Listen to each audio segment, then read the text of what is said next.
After 2 months of living in Congo, what can I say about it? This is the African and the American, and of course, she's the African. Of course, he's the American.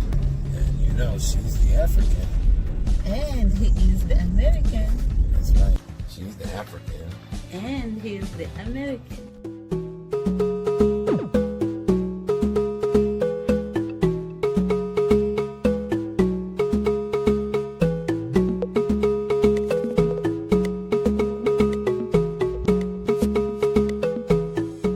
Now, I grew up in Chicago, in America, and coming from there and living in Congo 2 months, I could tell you some things that are impressing upon me. And overall, I would say it was a really wonderful experience. This was, 2 months was a good amount of time where I really was able to settle in and experience daily life. I and my wife, who is not here right now, but she's from Congo. She is the African part of the African and the American, So we both went there for 2 months, and we lived, we settled in. And let me tell you a little about some of the things that impressed me. And if you're thinking of going there, especially if you're from America, you may want to listen to this, and you may want to prep your mind, before going. And this could apply to many African countries. Kinshasa, I found, is a lot like many African countries. It's a lot like Uganda. It's a lot like Tanzania in some ways. Uganda, I would say you could compare it to Kampala, where I was. If you're in Tanzania, I was in Mwanza. It's similar to that. But now there are some things that are somewhat different too. But specifically for Congo, and I could say you could also take a lot of this and apply it to any African country that you might be thinking of going to in that region of central, west, or eastern areas of Africa. Let me start off by saying about the people. It wasn't what I was thinking. I thought I would get a different response from people. I would say most people are neutral. Like when they see me and they know I'm not from there. Most people don't have much expression on their face either way. I could walk by and some people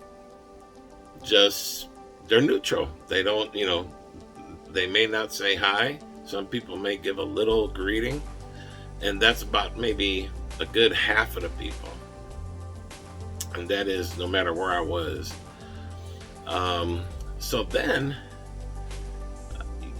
then you have a good number of people, probably 45%, that give some type of greeting. They smile. They're more friendly.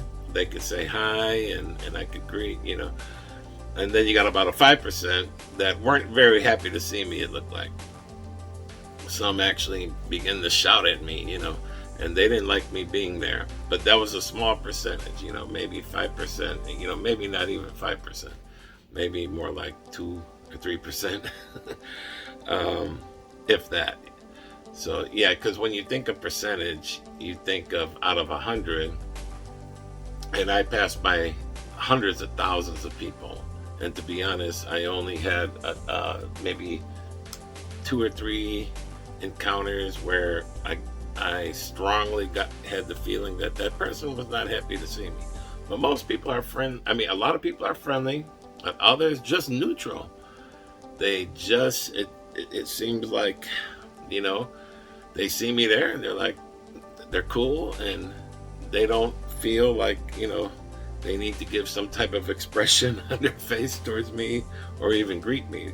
But a lot of people did greet me while I was there. All right, so let's say something about the general atmosphere and what I noticed. Okay, coming from Chicago, Most places around there are fairly in decent shape, buildings, roads, things like that. Going in Kinshasa, you have a mixture of brand new buildings, and right now there's so many new buildings that they're building all over. So you can have a mixture of brand new in the middle of really old looking buildings. But the majority of buildings in the common neighborhoods are very old.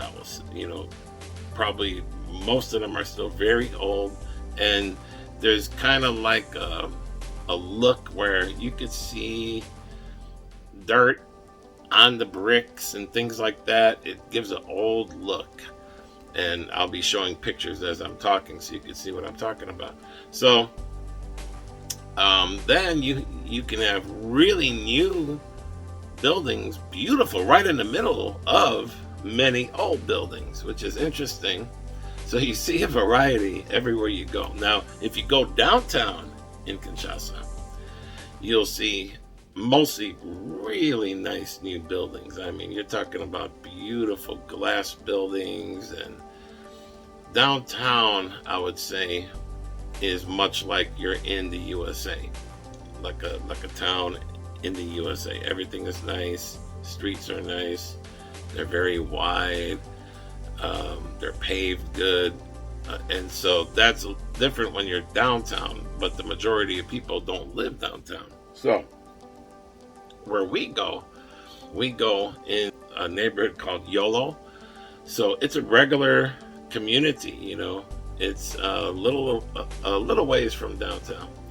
And so where we go, the streets aren't paved, on the streets we're at, and it can be very bumpy and even hard to drive over some of the humps and different things there.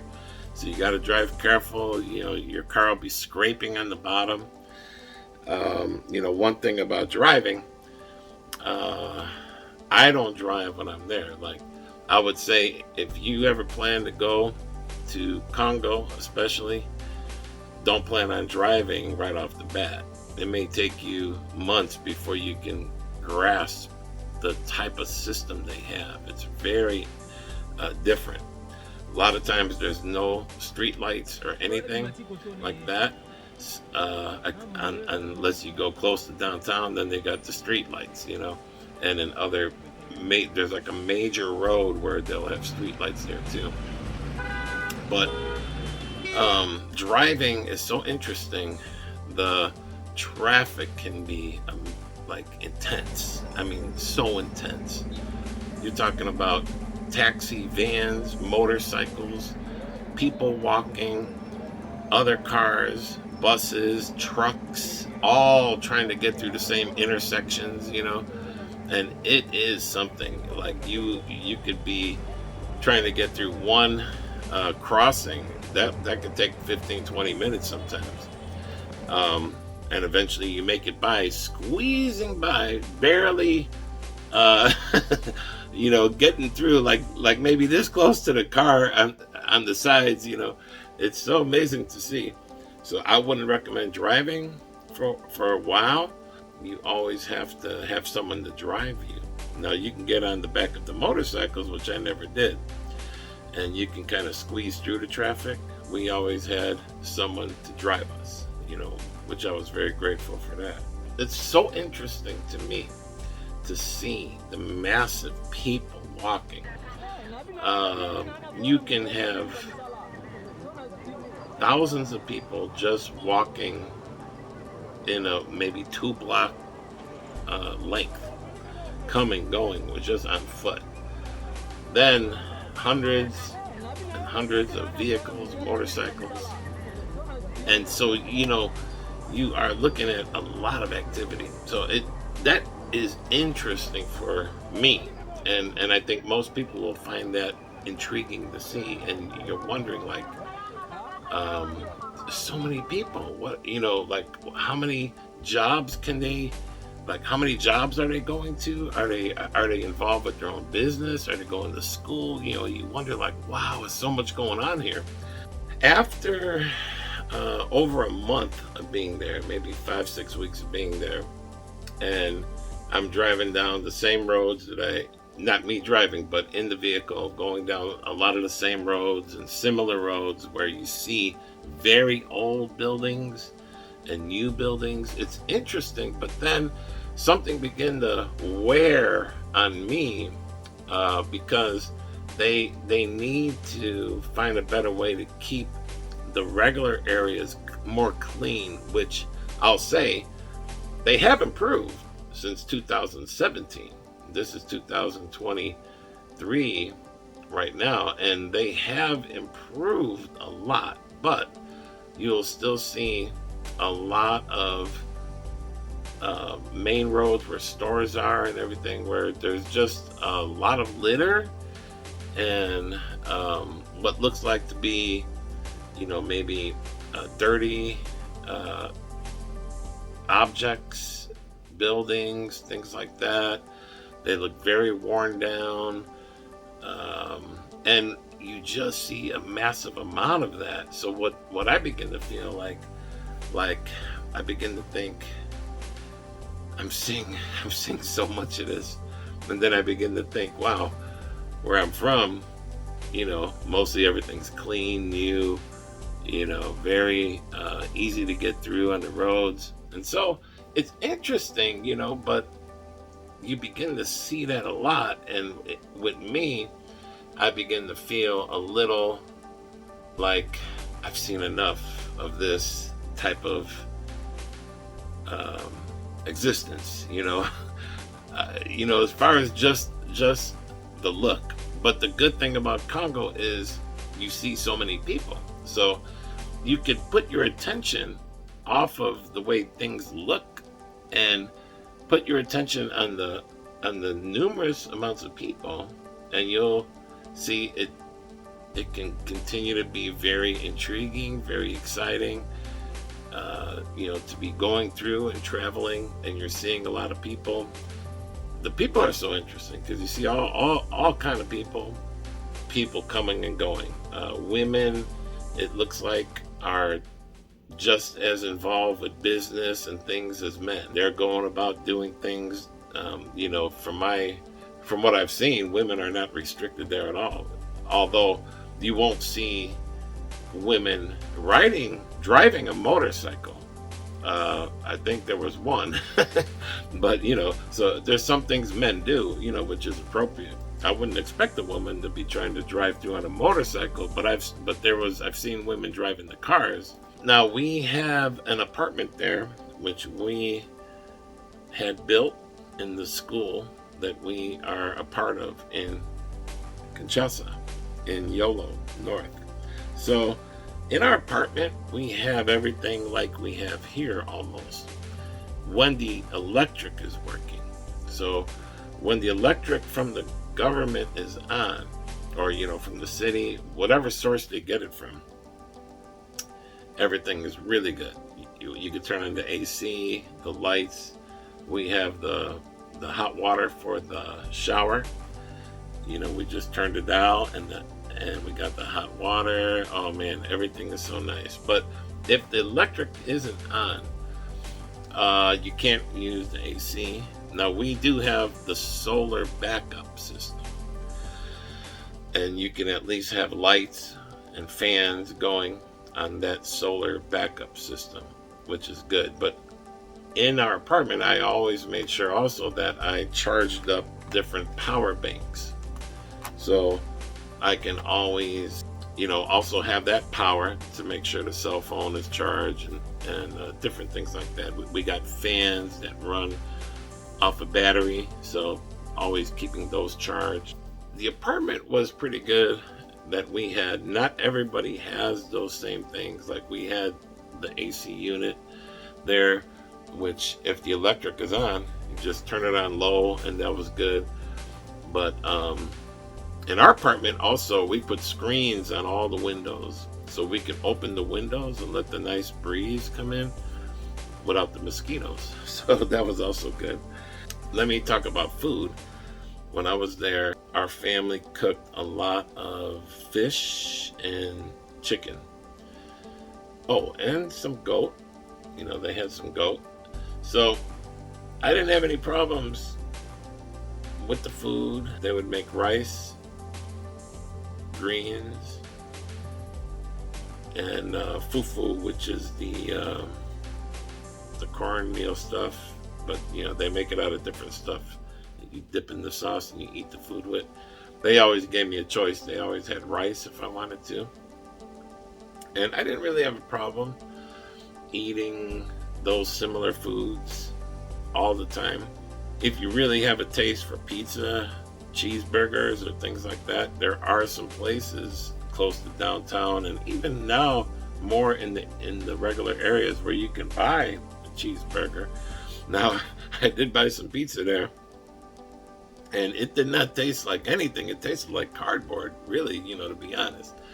My wife and I ordered this pizza. It looked really good, but when you're eating it, you're wondering, like, wow, there's like no taste, and I would never buy a pizza from that particular place. But there might be some places there that have some tasty, where you can get it more tasty. Cheeseburgers, the cheeseburgers are outstanding. They make in some places where I've tried them, deluxe, huge cheeseburgers. You can't even put your mouth around them. They're so big, and a lot of stuff they put on it too. So the food, they got different options there, and we ate with the family, which made a lot of food for us, which was good. Let me mention about stores. Okay, so down the streets in most of the areas, you got thousands of store owners with little tiny shops or tables set up on the sides of the road, or people just standing selling stuff. Thousands and thousands, tens of thousands of those shops. You can choose if you want to buy something used, new. They have a lot of products, a lot of new products. If you need stuff for the kitchen, pots, pans, containers, so many items, brooms and dustpans and things like that. I mean, there's no shortage of those things at all. Now, lately, there's stores, big stores being built. These are stores that have almost everything you need. About the size of, let's say, an Aldi store or Walgreens drugstore, nice size. And they have meats and foods and electric items and different things like that. So there are so many options. You can get just about anything you desire. The prices are okay, except some things that you would like to eat are a little expensive, but the way things are expensive here, I think it's actually more cheaper in Congo than here in the USA right now. Like coffee and cereal, meats. I think things are even a little cheaper over there. I had to rely on someone to drive me anytime we needed to go somewhere. Like if we needed items, I had to wait for the driver. It's a little inconvenient, Now, sometimes I would venture off and walk in the area to a smaller store. I like doing that, and I like seeing the people along the way. Although I still had to wait for someone to go with me because nobody wanted me to go out there by myself. Sometimes I just went with children, and they were cool with that. As far as safety, if I had like 2 or 3 children with me, they figured, okay, no one's going to mess with me because it is pretty safe. So I'll mention about safety. It's pretty safe. Even if I was walking alone in the daytime, I wouldn't feel like I was in any danger. My family just wanted extra precautions, so they wanted someone to walk with me usually. But I ventured out a few blocks on my own, and it was no problem. You get the sense, okay, like if someone wasn't with me, the way some people were looking at me, I would get the sense like that might not be good, especially by me not knowing their language too well at all. and if I can't communicate, Pretty safe though, pretty safe. I had one experience, speaking of that. We were in a very crowded shopping area where there was tens of thousands of people in just maybe a couple blocks, crowded streets walking. And I had two people with me, but they got a little in front of me. They forgot to walk closer to me for several moments. And as I'm walking, this strong guy, probably almost as tall as me, was grabbing on my arm here, my left arm, like he wanted to show me something. Over there, you have a lot of people that will try to get your attention to buy something from a store. That's the little impression he was giving, like grabbing my arm, like, hey, come with. And I was like thinking, like, I looked at him for a second, but I'm thinking I got to keep up with the two people who were ahead of me. So as I still tried to walk, he got more aggressive and grabbed my arm real strong. And then at the same time, someone came from behind and tried to slip their hand down in my pocket here to get whatever was in there. So when I saw that, I just broke free from both of them, And I don't know if I said something to them, but as I broke free, and I think I called ahead, I said, hey, those guys tried to rob me, and they got out of there really fast. So one thing I learned, I'm very safe in how I carry things.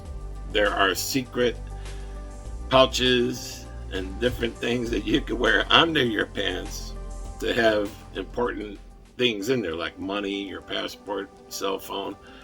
So if I did have something in my pants pocket, it would have to be a pretty big pocket, and it would have to feel secure. When I would go out, I would have stuff very secure. So if someone tried, they would have a very hard time getting to it. So you got to think of those things.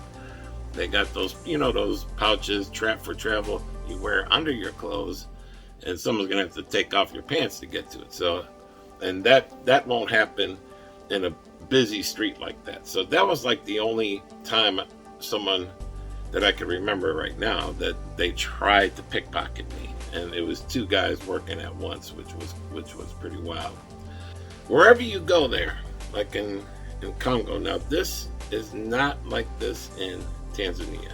I didn't experience this there, but in Congo, you have to have some of their money on hand. Try to get money as quick as you can to exchange it. By the way, I just noticed this picture. Let me just break and say this is a picture painted by someone who lived across the street from us, and he was a young man painting. See how beautiful this is. We got several of these paintings, and I don't know what we did with the other ones. Excuse that light from the light there, but let me try to get see that? Beautiful paintings. This young man can paint anything you want. Very nice guy. Also, very nice guy. If you would like him to paint something for you, and next time I go, let me know. We're gonna go again next year, and maybe he'll paint something for you, and I'll bring it back and send it to you. Make sure you have money, their money, Congolese francs, because oftentimes, now if they know you're from America, they are expecting you to give them money. Even if you're not from America, sometimes they will ask anyone for extra money for different things, such as when you go to a bigger store, they always have security to watch your car. So you got to give them maybe 500 francs. Good thing is that's only worth like 25 cents in American money. So between 500, or you might give them like 50 cents worth, which is 1,000 francs. And they're cool with that. Even if you give 500, they're like thankful. And I'm like, okay, that's cool. That cost me a quarter. I keep thinking, because it might happen a lot, And there might be 2 or 3 in one store, several security, and then one at the door, 2 in the lot, and one might be the police, one might, and it's like they all want you to pay them off. So if you give them all 500, so you might spend 75 cents. Some people, though, in certain places, you got to give them more, like at least $1's worth of American money, of their money that would equal like $1. Then they're more happy. There's certain areas like that. So people are wanting money, even in the airport, even the airport bag checkers who are supposed to be checking the bags, they will ask you for money. Sometimes they'll make a deal of something. Hey, what's this bag of food? Okay, you need to give me $10 if you want to take it, And that happened to us. There are certain places where they won't ask you, which is like if you go to MoneyGram office, they're not going to ask you for money there, except the guy at the door, like a security type of guy. He asks, but not the person, giving you the money. I think they know not to ask you for money.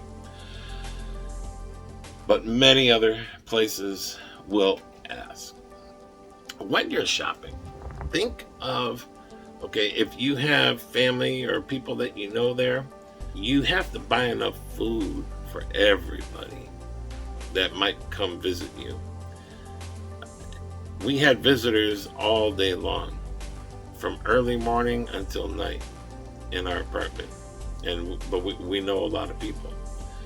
And almost everybody will come hoping you offer them something to eat. Sometimes it's just bread and jelly, and tea and coffee, things like that. Other times it could be a whole meal. If you happen to be ready, sitting down for dinner and some people come over, well, you got to stretch that meal out a little bit and give them some. And this can happen all day long, every day. So when we're at the store, we're thinking, oh, you got to buy, let's buy 5 loaves of bread. Let's buy extra this, more of that. And so, fruit, you got to buy extra fruit, cookies or something, or like they have biscuits and stuff. You got to buy several packs of them. Not just for you and your wife or yourself. So that's the way it is there. And people could come at any time. Now, this is true in Tanzania too. There and in Congo, people could visit you at any time. Just pop in. They don't have to call, nothing. They just show up at your door and you let them in. You're like, hey, great to see you, And then you carry on the business, whatever you're going to do with them. So, yeah, these are some tips. And the last thing I'll just mention is water. Find out the most pure water source that you could buy. If you're going to stay for a longer period of time, I suggest getting the big 5 gallons. It's like almost 5 gallons. It's a little different there. And you could buy it in larger quantities. Whether you get a big jug and then you pour it into something smaller, or if you have a water cooler, you can get those kinds. But we never cook with the water that comes through the sinks. We shower with that, but we don't cook with that when we go. It's known not to be that good over there. And so, yeah, that's about it. Those are the different things. There's so many good things going on in Congo right now, and it is a beautiful place to go and even to live. And if you check out some of our other videos, we're even building places to live in different locations there. So check out those videos. Yeah, thanks for watching.